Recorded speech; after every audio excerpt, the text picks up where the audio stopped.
بتاؤ یہ بتاؤ تمہیں بتایا کس نے؟ رسول کریم تو یہاں آئے نہیں تھے، برے صغیر میں رسول کریم آئے تھے؟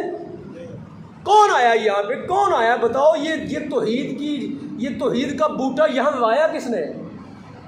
انہی بزرگان دین نے لگایا ہے یار، یہی خواجہ معین الدین چشتی، یہی داتا گنج بخش، یہی شہباز قلندر، اور یہی پیر مکی سرکار، اور یہی شلوش دریائی، یہی وہ لوگ ہیں جو اس کائنات، اس دھرتی کے، پنجاب کے لوگوں کو مسلمان کرنے والے لوگ ہیں۔ انہی کی برکت سے لوگوں نے پڑھا لا الہ الا اللہ۔ تو اقبال کہتا ہے خاک پنجاب از دم او زندہ گشت۔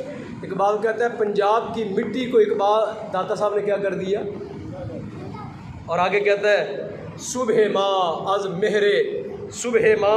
مہر او تابندہ گشت۔ اس نے کہا تمہیں نظر نہیں آتا یہ ہر روز جو سورج نکلتا ہے، ہر روز جو سورج نکلتا ہے، کہتا ہے یہ گواہی دے کر نکلتا ہے کہ داتا صاحب تیرا پنجاب پہ بڑا احسان ہے، تیری برکت سے اللہ نے یہاں لوگوں کو بڑا ایمان کی دولت عطا فرمائی، ایمان کی۔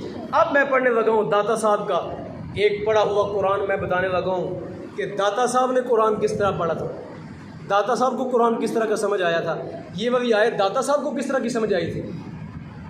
اب تو لوگوں کو اور طرح کی سمجھ آ رہی ہے نا۔ یہ کمینہ یہاں بیٹھا کوئی جیوم کے اندر خبیث جو روز داتا صاحب کو بھونکتا ہے، اس سے پوچھو یہ اقبال تیرا ابا، یہ جس کو مفکر پاکستان کہتے ہو، یہ جس کو کہتے ہو یہ پاکستان کے بنانے والا، یہ کہتا ہے، یہ اقبال کہتا ہے کہ یہ داتا صاحب کی برکت سے یہ اللہ نے توحید یہ پنجاب کے اندر عطا کی۔ یہ تیرے بڑے بھی سکھ تھے، تیرے اس سے بڑے ہندو تھے، ان کو جو ایمان کی دولت اور کلمہ نصیب ہوا ہے یہ کس کی برکت سے ہوا ہے؟ یہ انہی بزرگان دین کی برکت سے ہوا ہے، یہ انہی بزرگان دین کی برکت سے ہوا ہے۔ اقبال کہتا ہے سنو میں تمہیں بتاتا ہوں کہ قرآن کس طرح ہونا چاہیے، قرآن کس طرح کا پڑھنا چاہیے۔ سنیے ذرا، یہ تعریف کی ہے حضرت داتا گنج بخش نے، کس کی؟ حضرت صدیق اکبر رضی اللہ تعالیٰ عنہ کا تذکرہ پڑھنے لگا ہوں میں۔ جو حضرت صدیق اکبر کے بارے میں داتا صاحب کو سمجھ آیا نا وہ پڑھنے لگا ہوں، ذرا سنیے گا، سنیے یہ داتا صاحب ذرا سنیے۔ میں کل سے اس کو پڑھ رہا ہوں اور کل سے پڑھ کے الحمدللہ اللہ نے ایمان کے اندر بڑا اضافہ کیا ہے۔ کل سے پڑھ رہا ہوں، اس کو بار بار پڑھ رہا ہوں کہ داتا صاحب تمہیں دین اس طرح کا سمجھ آیا، سبحان اللہ۔ سنیے حضرت ابو بکر صدیق کے بارے میں سنیے جو لفظ استعمال کیے ہیں حضرت داتا گنج بخش نے اپنی کتاب کشف المحجوب کے اندر۔ فرماتے ہیں، کہتے ہیں میں اب بیان کرتا ہوں حالات اہل تصوف کے امام کے۔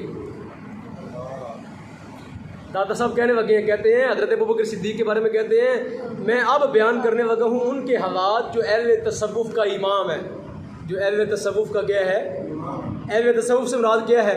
جتنے بھی کائنات کے نیک لوگ ہیں ان سب کا امام ہے۔ کس کو؟ ابو بکر صدیق کو کہا۔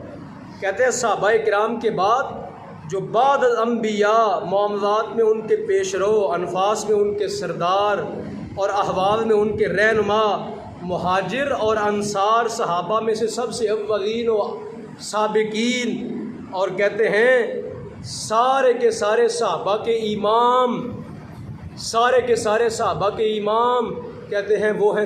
آگے سنیں لفظ کیا کہتے ہیں، کہتے ہیں اب میں بیان کرنے لگا ہوں شیخ الاسلام۔ حضرت ابو بکر صدیق کو لفظ کیا استعمال کر رہے ہیں؟ کہتے ہیں یہ بندہ ہے کائنات کا شیخ، سب سے بڑا شیخ الاسلام۔